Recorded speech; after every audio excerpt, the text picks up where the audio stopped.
Halo teman-teman, welcome back to my channel YouTube. Kembali lagi bersama aku Kiflo. Bagaimana kabar kalian? Semoga dalam keadaan sehat dan selalu bahagia. Jangan lupa bersyukur karena kita masih diberikan nafas kehidupan. Oke teman-teman, aku sangat bersyukur ketika kalian udah pantengin dari part 1 sampai part 11 dan ini kita memasuki part 12. Tapi aku mau tanya nih sama kalian, ketika mendengarkan part 11. Jujur aku sebagai pembaca banyak teka-teki yang kayak masih nyangkut gitu di kepala aku, karena dari clue 13 bahkan juga dari penyampaian beritanya, kenapa harus sama orang yang lahir pada tanggal 13 seperti itu. Karena yang paling fakta mengejutkan adalah ketika aku lahir tanggal 13 dan aku yakin tidak ada satu kebetulan di muka bumi ini. Oke teman-teman, aku ini lagi rekamnya nih di kuburan ayahku karena rumahku lagi ribut, aku belum punya studio dan lagi adikku lagi pasang speaker segala macam, jadi mengganggu konsentrasiku. Dan ya sorry kalau ada suara bisik-bisik, suara burung atau apa ya, karena kan kondisinya kuburan ini di belakang rumah seperti itu. Oke teman-teman, kalian boleh berbagi apa yang kalian dapat dari part 11-nya. Oke, kita lanjut ke part 12, linear antar masa. Sebuah pertanyaan besar yang membekas waktu pertama kali Ane masuk ke dalam penggambaran suasana waktu itu. Banyak pertanyaan timbul yang memaksa Ane mau tidak mau kembali menelusuri jejak sejarah. Setiap kali menjelang tengah malam, Ane selalu merasakan lemas. Seperti semua beban ada di pundak Ane. Kaki juga mulai panas dengan sendirinya. Disitulah Ane tahu kalau sosok Ibu Sumina akan membawa pikiran saya ke kejadian itu lagi. Jadi izinkan Ane sekarang untuk menulis apa yang Ane lihat waktu itu dan apa yang Ibu Sumina ingin sampaikan selanjutnya. Masih terduduk di ruang tamu keluarga Ibu Sumina dengan sedikit tatapan kasihan kepada anak-anak Ibu Sumina yang sedang berbagi makanan. Perasaan haru Ane sepertinya langsung bisa dibaca oleh Ibu Sumina. Kemudian beliau bercerita kepada Ane bahwa dulunya kondisi keluarganya tidak seperti ini. Mereka sebenarnya adalah keluarga yang berkecukupan awalnya. Tetapi yang namanya roda kehidupan, pasti ada suatu posisi di mana kehidupan ada di bawah. Yang membuat Ibu Sumina jatuh bangkrut sehingga mereka terpaksa meminjam ke orang-orang untuk menyambung hidup mereka. Kondisi seperti inilah yang membuat Bapak berdiam diri di kamarnya. Mungkin karena tidak kuat menanggung malu dan tanggung jawabnya sebagai kepala keluarga yang gagal. Berikutnya percakapan yang terjadi, saya menggunakan bahasa Indonesia daripada gagal paham kalau menggunakan bahasa Jawa. Dik, kamu tetap di sini saja ya. Besok saya dengan Bapak mau pergi. Mungkin agak lama. Tutur Ibu Sumina kepada saya. Saya ditinggal sendiri di sini. Apa tidak apa-apa, Bu? Saya kan di sini cuma ngikut sama Ibu. Nanti kalau ada apa-apa, bagaimana, Bu? Tanya Ane sedikit khawatir. Karena sekali lagi, Ane bisa masuk ke dalam pemikiran Ane sekarang ini, semuanya karena izin Ibu Sumina. Tidak apa-apa, Dik. Tenang aja.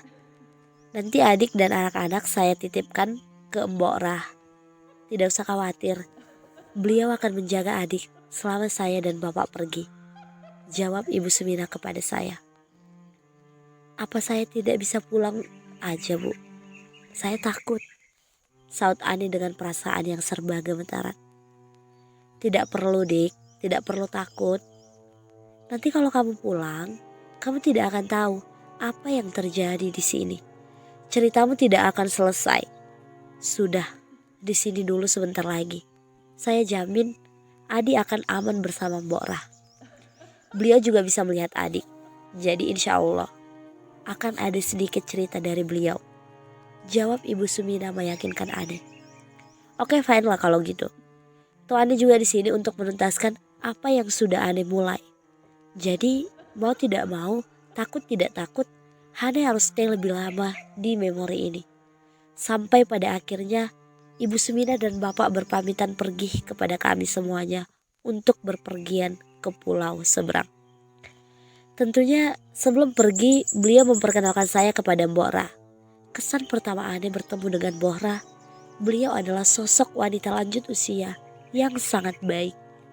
Bisa dibilang grepay, gampang bergaul. Bahkan Ane pribadi kagum dengan kebijaksanaan beliau. Dengan kondisi keluarga Ibu Sumina yang seperti sekarang, ternyata masih ada orang-orang yang berbaik hati mau membantu tanpa mengharapkan imbalan materi apapun. Ibu Sumina seperti membisikkan sesuatu kepada Mbok Ra sebelum mereka semua berpamitan pergi. Sesekali beliau menganggukkan kepala kepada Ane seperti mengisyaratkan bahwa semuanya akan baik-baik saja. Lalu Ane kembali masuk bersama anak-anak Ibu Sumina. Kasian juga pikirannya waktu itu melihat keadaan yang apa adanya. Anak-anak kecil ini tidak tahu akan makan apa mereka hari ini, atau bahkan di kemudian hari. Terkadang Ane juga sempat ada pikiran benci kepada Ibu Sumina dan Bapak yang tega meninggalkan keluarganya di kondisi yang seperti itu. Tapi apa daya, Ane di sini hanya untuk melihat, bukan untuk menjudge dan mengambil tindakan sendiri. Dik, apa kamu sudah makan?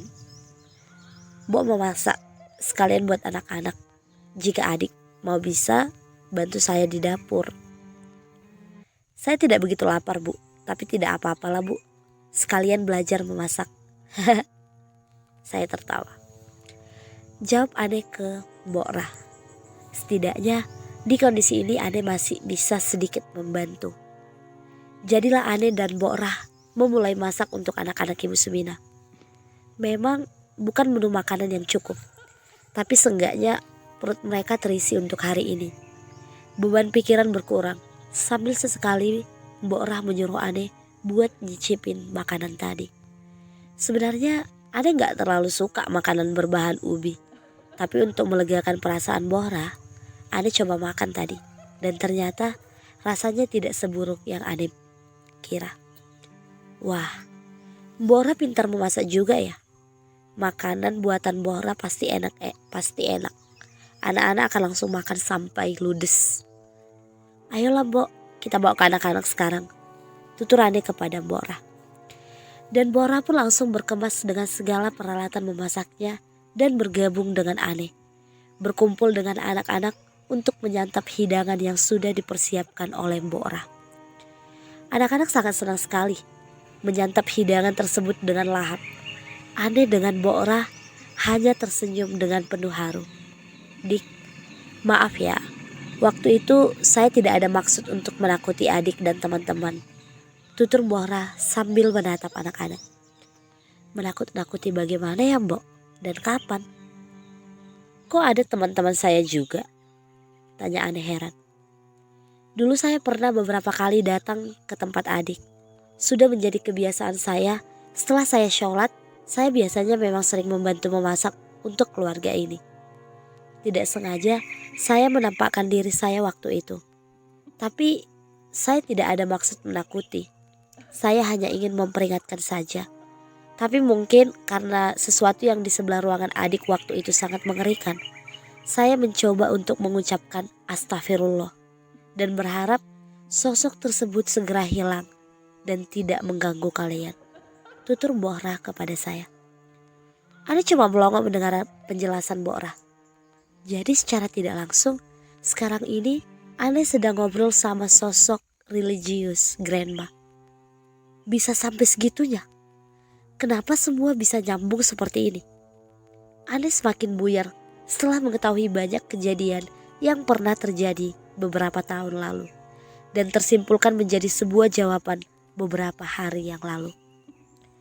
Tapi satu yang selalu Ane pegang teguh dari awal, bahwa semuanya penghuni di sana tidaklah jahat. Bahkan ada yang rela membantu dan menyampaikan pesan kepada saya. Seperti Mbok Ra dan Bu Sumina yang telah berada di samping kita semenjak cerita ini beredar.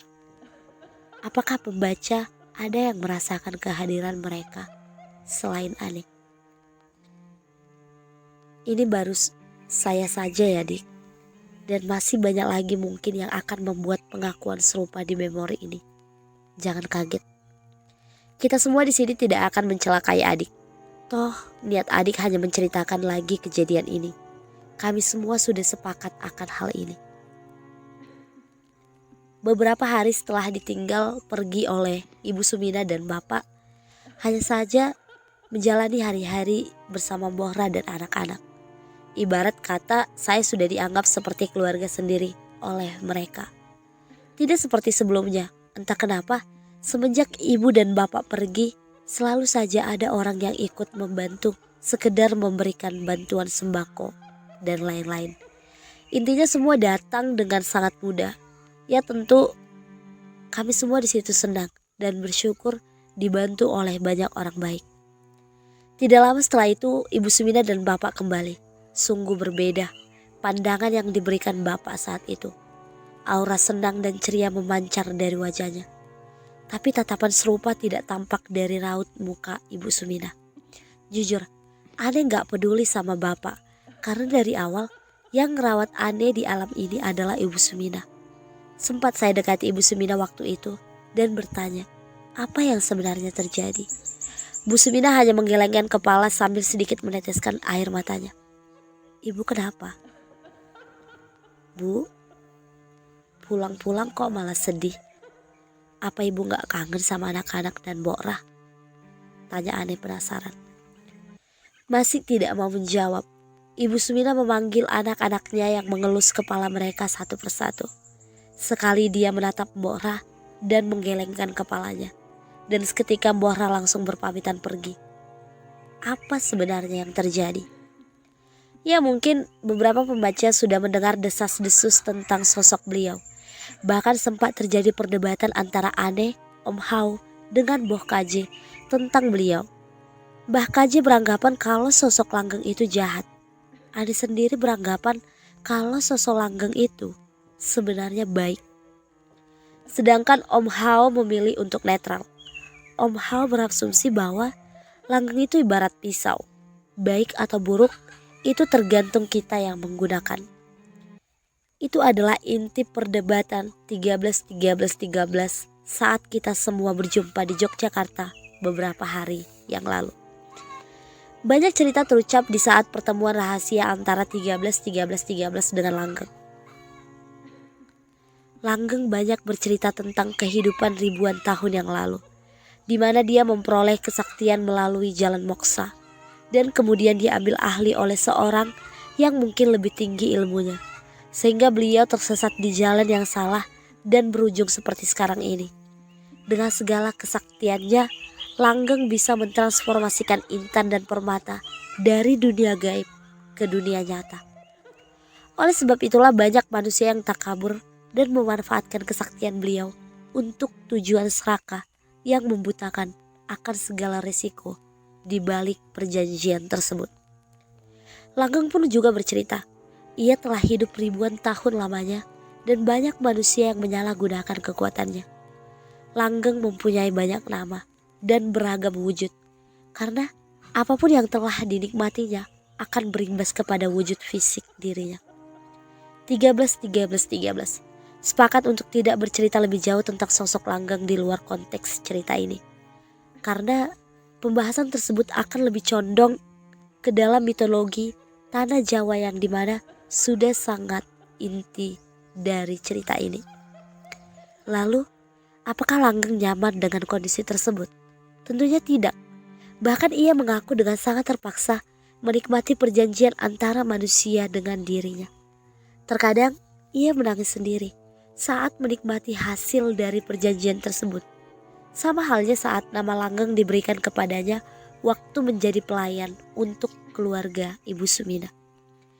Kehidupan keluarga Ibu Sumina mendadak bisa berubah drastis seketika kepulangan dari perantauan mereka. Mereka bahkan tidak membawa sesuatu yang berarti saat kepulangan mereka. Hanya sebuah cermin yang tidak begitu besar yang dibawa Bapak dan kemudian dipasangkan di sebuah ruangan. Dan kerjaan Bapak hanya bolak-balik ke ruangan tersebut. Sumpah, gelagat Bapak jadi aneh waktu itu. Ibu Sumina hanya terduduk sedih seperti orang yang sedang tertekan. Dengan langkah mantap, Ane beraniin diri buat mendekat ke beliau dan bertanya, "Apa yang sebenarnya terjadi, Bu? Mohon maaf. Biarpun sebelumnya kondisi memang sulit, tapi saya baru sekali ini melihat ibu duduk termenung seperti memikirkan sesuatu yang sangat berat." "Tidak apa-apa, Dik. Adik tidak perlu khawatir. Yang akan menanggung semua perlakuan Bapak hanya saya dengan anak-anak saja," jawab Ibu Sumina dengan kepala yang masih tertunduk lesu. Tapi benar saja, kondisi ini berubah dengan sangat drastis, terutama dari segi finansial. Kemudian mereka membangun rumah baru yang bisa dibilang sangat mewah waktu itu, dengan satu ruangan khusus yang hanya untuk sebuah cermin. Struktur organisasi keluarga ini pun berubah. Bohra yang sebelumnya sering membantu serabutan, kini hanya khusus menjaga anak-anak saja. Dan mereka juga memperkerjakan sanak keluarga sendiri. Mbah Jumina sebagai juru masak dan Mbah Pawira sebagai juru kebun. Yang mana mereka pernah menampakkan diri di cerita part yang ke-10. Tidak cukup dengan itu. Bahkan mereka seperti memberikan sebuah sindiran kepada tetangga yang pernah memaki keluarga mereka dengan memberikan pinjaman tanpa harus dikembalikan. Berubah drastis sekali, bukan? Tapi dengan keadaan seperti ini, sekarang sepertinya hanya Bapak yang menikmati perubahan yang terjadi. Anak-anak juga menikmatinya, karena mereka sudah tidak perlu menahan lapar dan hidup serba kekurangan di masa kecilnya. Tapi mereka tidak tahu apa-apa dengan apa konsekuensi di balik semua ini. Hanya Ibu Sumina yang selalu bersedih sambil sesekali ditemani oleh Mbok Ra. Jujur, Ane gak tahan lihat kondisi Ibu Sumina waktu itu. Dan Ane memutuskan untuk ngepor ruangan baru yang hanya berisikan cermin. Ane berani-berani aja toh Bapak gak bisa lihat Ane. Dan apapun yang terjadi di memori itu tidak akan berdampak kepada Ane. Ane buka pelan-pelan pintu dan dengan sangat jelas Ane lihat sosok langgeng sedang duduk bertapa sambil menangis. Terkadang wujud aslinya memaksa untuk berubah. Sambil menangis, beliau mencoba untuk tetap bertahan di wujud aslinya. Dengan tatapan tajamnya, ia memandang Ane dan mengisyaratkan untuk segera pergi dan cukup melihat saja tanpa melakukan apa-apa. Dan melihat apa yang akan terjadi setelah ini. Oke teman-teman, terima kasih buat kalian yang udah mendengarkan part 12. Dan besok kita akan mendengarkan endingnya. Kalian boleh pantengin terus gimana sih ending dari cerita ini. Apa pesan moral yang boleh kita dapatkan. Oke teman-teman, terima kasih sudah mendengarkan.